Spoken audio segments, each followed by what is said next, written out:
Today, we re-diving headfirst into one of the most infamous and terrifying paranormal cases of all time, the Amityville hauntings.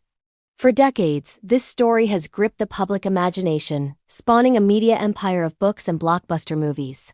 But what's the real story? Was it a genuine demonic haunting, or one of the most elaborate hoaxes ever conceived? Join me as we sift through the evidence and try to uncover the truth. It all starts in 1974. The Lutz family, George, Kathy, and their 3 children move into their dream home at 112 Ocean Avenue in Amityville, Long Island. A beautiful, spacious Dutch colonial house. It seemed perfect, but there was a dark history. Just 1 year earlier, Ronald DeFeo Jr. had murdered his entire family in that very house. The Lutzes knew this, but the price was too good to pass up. They thought they could make it a happy home again. They were wrong. Just 28 days after moving in, the Lutz family fled in the middle of the night, leaving all their possessions behind.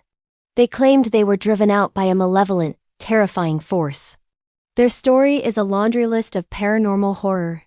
They reported swarms of flies in the dead of winter, strange cold spots, and foul odors appearing out of nowhere. Doors would slam shut on their own, and crucifixes would turn upside down.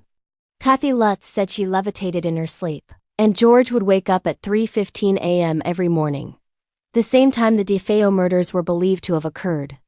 One of the most chilling parts of their story is the Red Room. This was a small, hidden room in the basement, painted bright red. The family dog refused to go near it, and the Lutzes claimed it was a gateway, a focal point of the evil in the house. They described a feeling of intense, otherworldly energy emanating from it. It's a detail that has become legendary in the Amityville lore. They also claimed to see a demonic, pig-like creature with glowing red eyes peering in through the windows. The youngest daughter, Missy, even had an imaginary friend named Jody, who they believed was a malevolent spirit. Desperate, the Lutzes called in a priest to bless the house.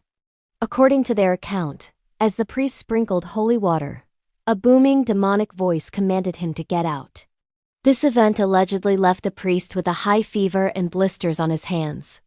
It was the final straw. The family packed a few things and never returned. Their story exploded into the public consciousness, especially after the publication of Jay Anson's book, The Amityville Horror, in 1977. This is where the big question really begins. Was it real, or was it all for money and fame? Enter the paranormal investigators, Ed and Lorraine Warren. The famous demonologists conducted a séance at the house. Lorraine, a clairvoyant, claimed she was overwhelmed by a demonic presence, calling it the most terrifying investigation of her career. One of the most famous pieces of evidence from their investigation is a photograph. During the séance, a camera was set up to take infrared photos automatically. One of the developed images appears to show a small boy with glowing eyes, peeking out from a doorway. Believers say this is the ghost of one of the murdered DeFeo children.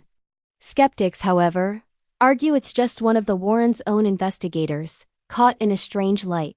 The case for it being a hoax is compelling. The family's lawyer, William Weber, later came forward and claimed that he, along with George and Kathy Lutz, created this horror story over many bottles of wine. He said the plan was to fabricate the story, to get a lucrative book deal and get the Lutzes out of a house they could no longer afford. He claimed they took elements of the DeFeo murders and embellished them with classic ghost story tropes. Skeptics point out many inconsistencies. For example, there's no record of the priest who performed the blessing ever confirming the get-out incident. Local police records show no calls from the Lutz family reporting any strange disturbances during their 28-day stay. And what about the physical damage they reported, like doors being ripped from their hinges? The family who moved in after the Lutzes said the house was in perfect condition. They lived there for 10 years and reported absolutely nothing unusual. So, where does that leave us? On one hand, you have the Lutz family who, until their deaths, insisted their terrifying experience was 100% real. They stuck to their story for decades, even under intense scrutiny and ridicule. George Lutz even passed a polygraph test. Could a family really maintain such a detailed and consistent lie for their entire lives?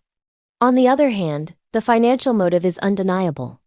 The Amityville Horror book and the subsequent film franchise made millions. The story was perfectly crafted for maximum fear, hitting all the right notes for a sensational horror tale. It's easy to see why people believe it was a carefully constructed narrative designed for profit. The history of the property itself adds another layer. Some legends say the house was built on a Shinnecock Native American burial ground, and that an early settler, an alleged Satanist named John Ketchum, once lived on the land. Believers argue this dark history created a supernatural hotspot long before the Lutzes ever arrived. However, historians have found no evidence to support these claims about a burial ground or Ketchum, satanic practices in that specific area. For years, the house at 112 Ocean Avenue became a morbid tourist attraction, with people constantly trespassing to get a look. To deter them, the iconic quarter-moon windows, the eyes of the house, were changed, and the address was even officially altered. So, what do I think? The Amityville case is a fascinating cultural phenomenon. It taps into our deepest fears, the idea that the perfect family home could turn into a living nightmare. While the evidence for a hoax seems pretty strong, there are still those lingering what-ifs. The photograph of the ghost boy, the family's unwavering testimony. It's a puzzle with pieces that don't quite fit, no matter how you arrange them. Ultimately, the Amityville hauntings remain an enigma. It's a powerful story that blurs the line between fact and fiction, reality and legend. It forces us to question what we believe about the world around us and the things we can't see. What do you believe?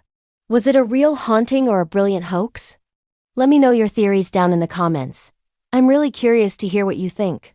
And if you enjoyed this deep dive into the unexplained, make sure to like this video and subscribe for more explorations into history's greatest mysteries. Thanks for watching, and I'll see you in the next one.